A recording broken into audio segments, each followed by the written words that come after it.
Taoiseach, I'm slightly off topic here, but I'll make a tangential connection to the tangential connection. The group of people that I'm talking about here are not making a request for the use of the government jet, but they deserve a bit of support from the state. And I want to commend Jack Marley, who is the first Irish amateur boxer to qualify for the heavyweight division for the Olympics. He's from Monkstown Boxing Club in my area.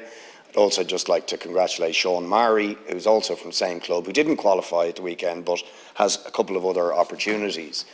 But it's a tremendous achievement, and while they're not looking to use the government jet to get to the Olympics or around to some of these competitions that they engage in, one of the things I attended the celebration in Sallynoggin last night and was talking to Jack and Sean and their coaches, and the thing that came across is again and again from the coaches and themselves is, in order to reach that level where they're now representing Ireland in the Olympics, they have to give up a huge amount of their time.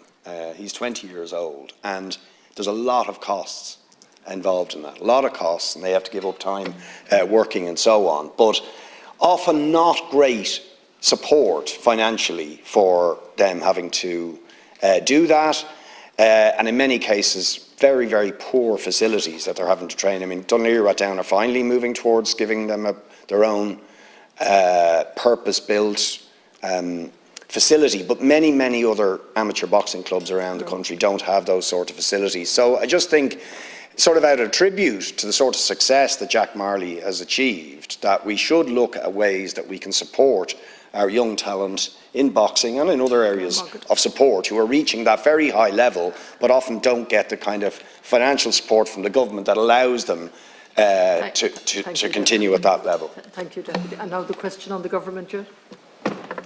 No, okay. Well, first of all, just wanted to join with Deputy Boyd Barrett in congratulating Jack Marley, our first heavyweight boxer to qualify. I saw him on the news last night and was really, really impressed to see that that so many of our athletes are qualifying at the moment. We'll have seen that rugby sevens, men and women, have qualified, and boxers and others have qualified too. We do provide significant state funding for sport. We provide funding through the national governing bodies. So in the case of boxing, that would be the IABA, and that funding is for participation, to encourage everyone to get involved in sport, and there's also dedicated funding for high performance, particularly to help those elite athletes who can win medals for Ireland. There's funding through the Sports Capital Programme as well, and billions have been invested in sporting facilities all over the country in the past 10 years, including boxing facilities. And there's the National Sports Campus as well, which has the National Institute for Sport, and also has some very good facilities for boxers, which they use and use very effectively. And I'm very proud to have been involved in making that happen during my term as Minister for Sport back in the 2011 to 2014 period. And there are also individual bursaries that are paid to athletes.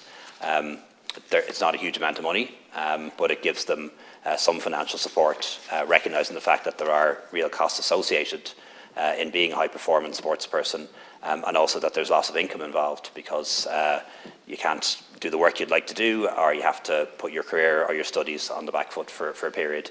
And perhaps what we give them isn't enough, that the stipends are quite modest, and I'd certainly like to see them increase over the years and into the next Olympic cycle.